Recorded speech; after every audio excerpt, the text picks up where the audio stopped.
चुनाव आयोग भाजपा के इशारा पर धांधली कर रहा था, चीजों को छुपा रहा था, आज इलेक्शन कमीशन को करारा जवाब जो है सुप्रीम कोर्ट के इंटरिम ऑर्डर से जो है मिला है।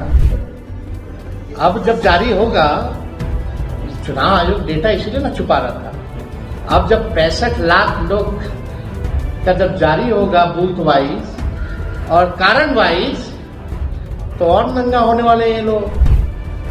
लोकतंत्र की जननी से ही लोकतंत्र को दो लोग, नरेंद्र मोदी जी, अमित शाह जी, खत्म करना चाहते थे। ये लोकतंत्र और संविधान की जीत है, बिहार के लोगों की जीत है, और हम देशवासियों को धन्यवाद देना चाहेंगे जिन्होंने हमारी बातें, तर्कों, तथ्यों और सबूतों पर विश्वास किया।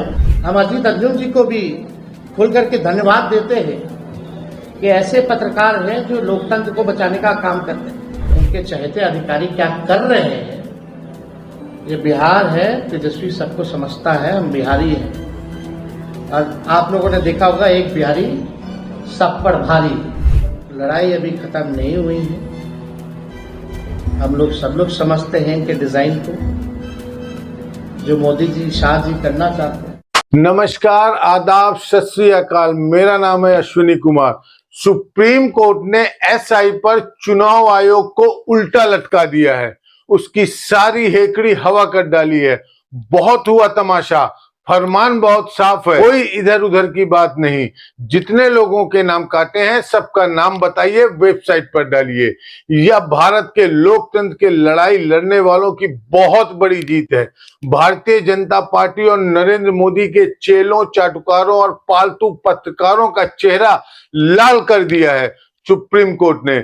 सबसे पहले 4 पॉइंट में सबसे मोटी मोटी बात समझ लीजिए। पॉइंट नंबर 1, जिन 65 लाख मतदाताओं के नाम काटे हैं उन सबकी सूची वेबसाइट पर डालिए।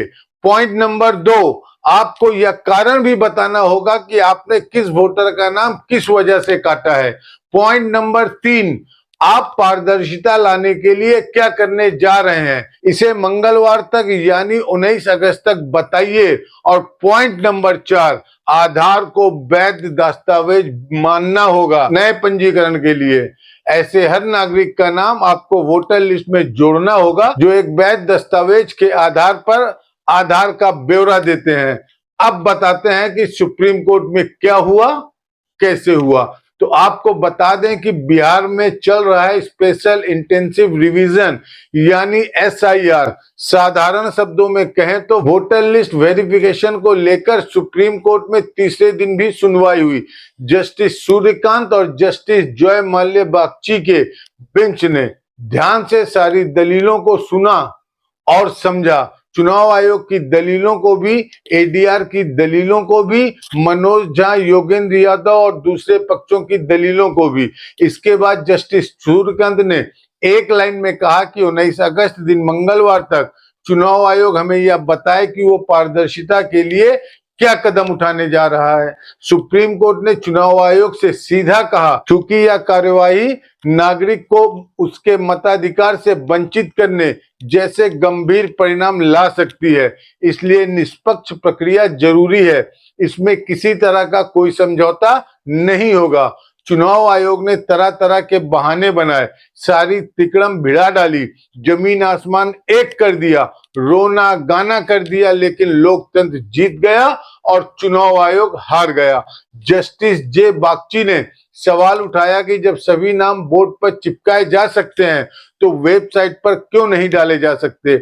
आयोग के वकील ने दलील दी कि एक पुराने फैसले में मतदाता सूची को पूरी तरह खोज योग्य यानी सर्चेबल बनाने पर गोपनीयता संबंधी आपत्ति जताई गई थी। वरिष्ठ वकील बृंदा ग्रोवर ने सुझाव दिया कि सूची मशीन रीडेबल होनी ही चाहिए, क्योंकि पहले एक घोटाला सामने आ चुका है। इस पर जस्टिस कांत ने कहा कि खोज योग्य रूप में जानकारी देना ठीक है। चुनाव आयोग ने जैसे ही इसको लेकर इधर उधर के बहाने बनाने शुरू किए, जस्टिस कांत ने उन्हें टोकते हुए कहा कि नहीं, हम इसको लेकर मुतमईन हैं कि यह मशीन रीडेबल होनी ही चाहिए और यह काम 3 दिनों में हो जाना चाहिए।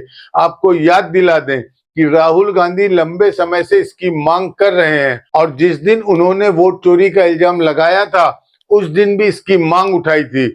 अगर हमें इलेक्ट्रॉनिक डेटा मिल जाए, हम साबित कर देंगे कि हिंदुस्तान का प्रधानमंत्री चोरी करके प्रधानमंत्री बना है। राहुल गांधी ने नरेंद्र मोदी को बुरी तरह फंसा दिया है, इस पर फिर से आएंगे, लेकिन पहले सुन लीजिए सुप्रीम कोर्ट में और क्या क्या हुआ।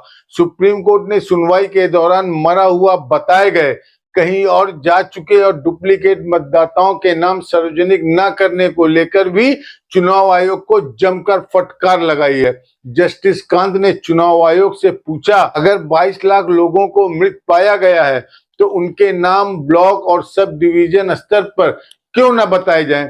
इस पर आयोग की ओर से पेश हुए वरिष्ठ वकील राकेश द्विवेदी ने कहा कि सिर्फ बूथ लेवल अफसर ही नहीं बल्कि राजनीतिक दलों की तरफ से लगाए गए बूथ लेवल एजेंट भी इस प्रक्रिया में शामिल हैं, इसलिए हम ऐसा नहीं कर सकते।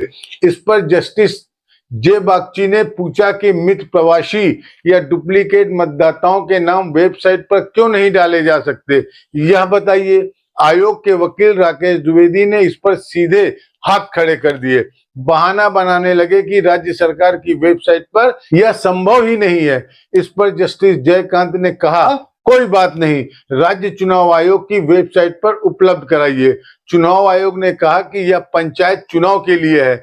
याचिकाकर्ता के वकील निजाम पाशा ने दलील दी कि अगर किसी के पास 2025 में जारी एपिक कार्ड है तो वह उसी प्रक्रिया से गुजर चुका है। पहले ही 1 जनवरी 2003 को आधार तिथि बनाने का कोई संवैधानिक औचित्य ही नहीं है। इस नोटिस का आधार ही गलत है और इससे राज्य के युवाओं को अतिरिक्त दस्तावेजों की प्रक्रिया से गुजरना पड़ रहा है। इससे युवा मतदाताओं को बाहर रखने और एंटी इनकम्बेंसी वोट को कम करने का इरादा झलकता है। इस दलील पर चुनाव आयोग की सिट्टी पुट्टी गुम हो गई। एक और वकील शुएब आलम ने दलील दी कि कानून की भावना इंक्लूजन की है, यानी जितने ज्यादा लोगों को शामिल किया जा सके उतना अच्छा। आप किसी का वोट देने का अधिकार छीनने के मकसद से दुनिया भर की शर्तें नहीं थोप सकते। एक्सक्लूजन इसकी मूल भावना नहीं है। जिनके पास दस्तावेज नहीं है उन्हें बाहर करने वाली प्रक्रिया नहीं बनाई जा सकती। यह मौलिक अधिकार छीनने जैसा है। चुनाव आयोग ने वोटर लिस्ट से बाहर किए जाने वालों के नाम न बताने के लिए बहुत सारी दलीलें दी और जब एक भी दलील नहीं चली तो वो अपनी शक्ति बताने लगा। उसने कहा कि उसके पास कुछ निर्णय लेने के लिए पर्याप्त शक्ति है, हम उसी शक्ति के तहत अपने फैसले ले रहे हैं।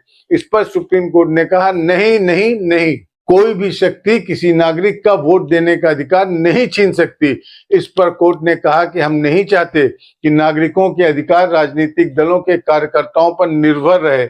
आपको याद हो तो एक दिन पहले ही राहुल गांधी ने 2 ऐसे मतदाताओं के साथ चाय पी थी जिनके नाम चुनाव आयोग ने काट दिए थे, मरा हुआ बताकर। योगेंद्र यादव ने उन दोनों मृत मतदाताओं को सुप्रीम कोर्ट में पेश किया था।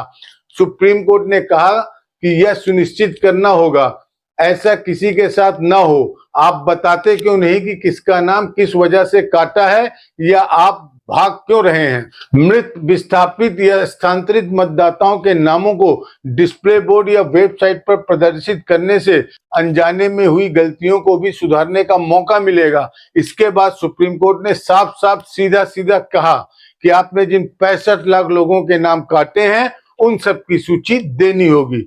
कोर्ट ने आदेश दिया कि 19 अगस्त तक मतदाता सूची से हटाए गए 65 लाख मतदाताओं की पहचान जनता के सामने होनी चाहिए और 22 तारीख तक कोर्ट में आकर रिपोर्ट दीजिए कि आपने ऐसा कर दिया है।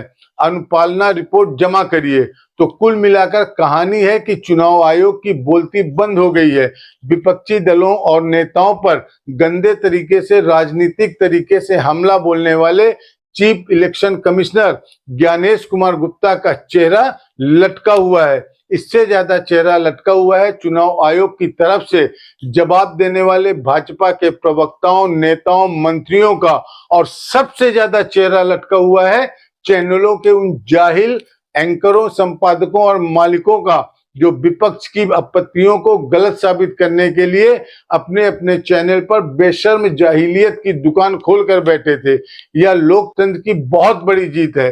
इस जीत के लिए बहुत सारे लोगों ने, करोड़ों लोगों ने अलग अलग स्तर पर लड़ाई लड़ी है और यह लड़ाई लड़ने वाले वो सारे लोग कोई नेता नहीं है। उन सबको चुनाव नहीं लड़ना है या उन सब लड़ाइयों की मान्यता देने और इन लड़ाइयों के योद्धाओं को सलाम करने का वक्त है। वो चाहे प्रशांत भूषण हो, वृंदा ग्रोवर जैसे वकील हो, योगेंद्र यादव और तीसा सीतलवार जैसे सामाजिक कार्यकर्ता हो, या फिर एडीआर और बीएफटी जैसे लोकतंत्र के प्रहरी संगठन, हजारों स्वतंत्र पत्रकार, वकील, छात्र, महिलाएं, नौजवान, समाजसेवी, अध्यापक और चिंतक। यह जीत सबकी सामूहिक जीत है। यह जीत भारत देश की जीत है।